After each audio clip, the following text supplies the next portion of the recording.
우주 이야기에 오셔서 감사합니다. 구독, 좋아요, 알림을 클릭해 주세요.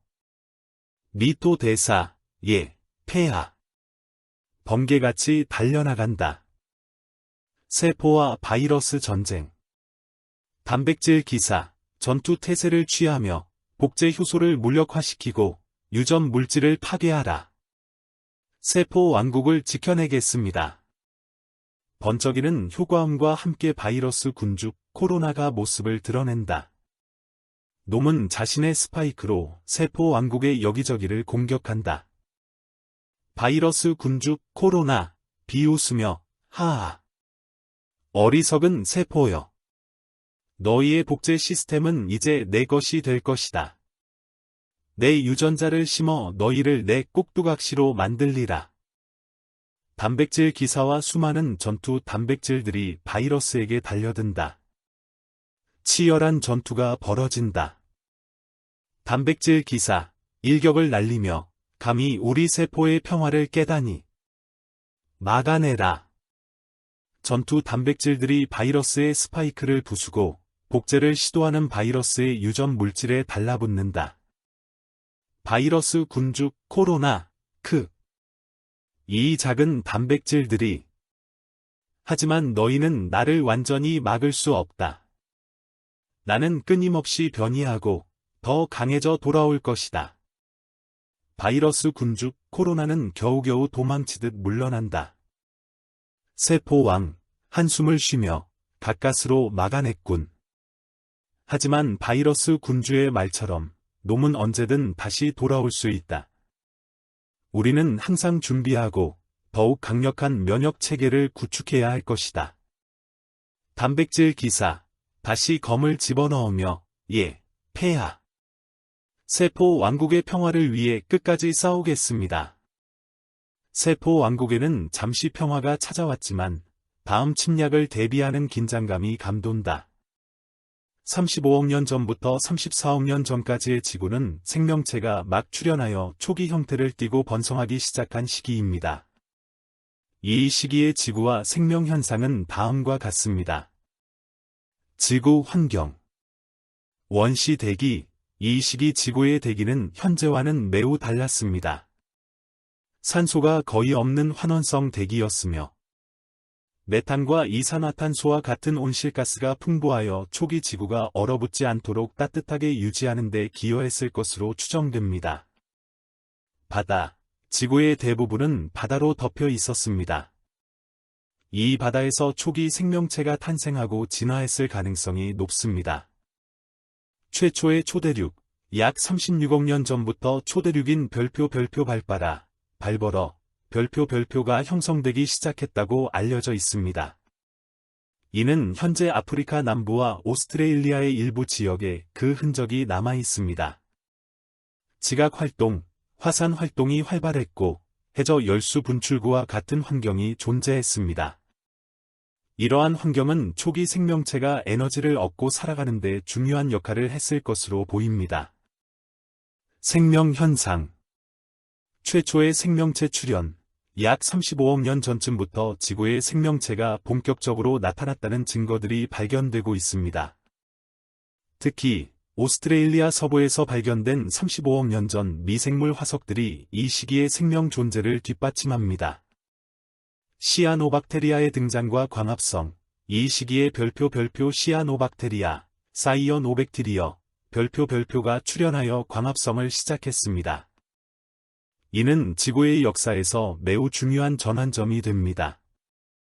광합성을 통해 산소를 대량으로 방출하기 시작했고, 이 산소는 바닷속의 철을 산화시켜 해저의 철광석으로 침전시켰습니다. 이러한 과정은 이후 대기 중 산소 농도를 높이는 별표 대산소화 사건, 그레이트 악서저네이션 이벤트, 별표로 이어지게 됩니다. 스트로마톨라이트. 시아노박테리아와 같은 미생물들이 형성한 스트로마톨라이트, 스트로메털라이트, 화석이 이 시기에도 발견됩니다. 스트로마톨라이트는 층상 구조를 이루는 퇴적암으로 고대 미생물 군집의 활동으로 인해 형성된 흔적입니다. 원핵생물 위주의 생명. 이 시기의 생명체는 대부분 원핵생물, 프로캐리오트, 형태의 단세포 생물이었습니다. 아직 핵이나 다른 세포 소기관을 갖춘 진핵생물은 출현하지 않았습니다.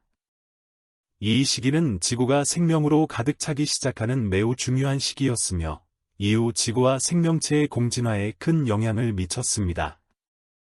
34억 년 전부터 33억 년 전까지의 지구와 생명 현상은 초기 생명체가 점차 확고하게 자리 잡고 지구 환경을 변화시키기 시작한 시기입니다. 이전 시기에 나타난 생명 현상들이 더욱 발전하고 지구의 지각 환경 또한 변화의 조짐을 보였습니다. 지구 환경.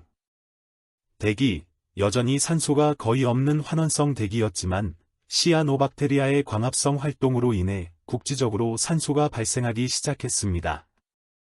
하지만 이 산소는 대부분 바다 속 철과 같은 환원성 물질과 결합하여 대기 중으로 방출되지 못했습니다. 초기 대륙의 성장, 약 33억 년 전쯤에는 첫 번째 대륙인 발버러가 더욱 성장하고 다른 원시 대륙 조각들이 형성되기 시작했습니다. 이는 지각 활동, 특히 뜨거운 마그마 기둥, 플룸의 상승으로 인해 지각이 두꺼워지고 부력을 얻어 해수면 위로 솟아오른 결과로 추정됩니다. 이전에 생각했던 것보다 훨씬 더 일찍 대륙이 형성되었을 수 있다는 연구 결과들이 나오고 있습니다. 수권, 바다는 지구 표면의 대부분을 덮고 있었으며 활발한 해저 열수 분출구와 같은 환경이 지속되었습니다. 일부 연구에서는 34억 년 전에도 강우와 증발을 포함하는 활발한 물의 순환, 즉 담수순환이 존재했다는 증거를 제시하기도 합니다. 이는 당시에도 충분한 양의 육지가 존재했음을 시사합니다. 활발한 지질 활동, 화산 활동이 여전히 활발했으며 이는 초기 생명체가 살아가는 데 필요한 다양한 화학 물질과 에너지를 공급했습니다. 아직 판 구조론이 오늘날과 같은 형태로 활발히 작동하지 않았을 가능성도 제기됩니다. 생명 현상. 생명체의 확고한 존재. 34억 년 전에는 생명체가 지구상에 확실히 존재했다는 강력한 증거들이 많이 발견됩니다. 특히 서호주 필바라 크레이튼, 필버러 크레턴의 암석에서 34억 6,500만 년 전에 미세화석과 스트로마톨라이트가 발견되어 초기 생명체의 존재를 뒷받침합니다. 광합성 생명체의 번성, 시아노박테리아와 같은 광합성 박테리아는 이 시기에도 계속해서 번성했습니다. 이들이 형성한 스트로마톨라이트는 초기 바다에 광범위하게 분포했으며 이는 이들 생명체가 생산하는 산소가 초기 지구 환경에 지속적으로 영향을 미치기 시작했음을 의미합니다. 다양한 미생물 생존 전략. 이 시기에는 산소가 없는 환경에서 에너지를 얻는 현기성 미생물, 메탄 생성 박테리아, 과 유황을 대사하는 박테리아 등 다양한 생존 전략을 가진 원핵 생물들이 존재했습니다. 특히 34억 년 전에 미세화석에서 황을 대사하는 박테리아의 흔적이 발견되기도 했습니다. 이는 화산 활동이 활발한 환경에서 생명체가 어떻게 에너지를 얻었는지를 보여줍니다. 육상 생명체의 초기 증거. 34억 8천만 년 전 서호주의 고대 온천 지층에서 미생물 생명체가 육상에서도 존재했음을 시사하는 증거가 발견되기도 했습니다. 이는 육상 생명체의 출현 시기를 이전보다 훨씬 앞당기는 결과입니다. 이 시기는 미생물 생명체가 지구에 깊이 뿌리내리고 그들의 활동이 지구의 대기와 지질학적 환경을 점진적으로 변화시키기 시작한 중요한 단계였습니다. 단세포 식물이라는 용어는 엄밀히 말해 현대 생물 분류학에서는 잘 사용되지 않습니다. 과거에는 움직이지 않고 광합성을 하면 식물로 분류하는 경향이 있었으나 현재는 훨씬 더 세분화된 분류 체계를 사용합니다. 하지만 일반적으로 우리가 단세포 식물이라고 부르는 생물 현상은 주로 별표 원생 생물계에 속하는 단세포 조류, 별표를 의미합니다. 이들은 식물처럼 엽록체를 가지고 광합성을 하여 스스로 양분을 만드는 특징을 가집니다. 다음은 이러한 단세포 광합성 생물들의 특징과 현상입니다. 단세포 광합성 생물의 특징. 단일세포 구조. 이름 그대로 하나의 세포가 하나의 독립적인 개체로서 모든 생명 활동을 수행합니다. 크기가 매우 작아 대부분 현미경으로만 관찰할 수 있습니다. 광합성 능력, 세포 내의 엽록체를 가지고 있어 빛에너지를 이용하여 이산화탄소와 물로부터 유기물을 합성하고 산소를 발생시킵니다. 이는 지구 생태계의 주요 1차 생산자로서 중요한 역할을 합니다. 세포벽, 대부분의 단세포 조류는 세포벽을 가지고 있어 세포의 형태를 유지하고 외부 환경으로부터 자신을 보호합니다. 다양한 서식지, 주로 물속에서 살아가며 담수, 연못, 호수, 강, 와 해수, 바다 모두에서 발견됩니다. 물속에서는 식물성 플랑크톤으로서 중요한 역할을 합니다. 갯벌, 논, 늪지 등 다양한 환경에서도 서식합니다.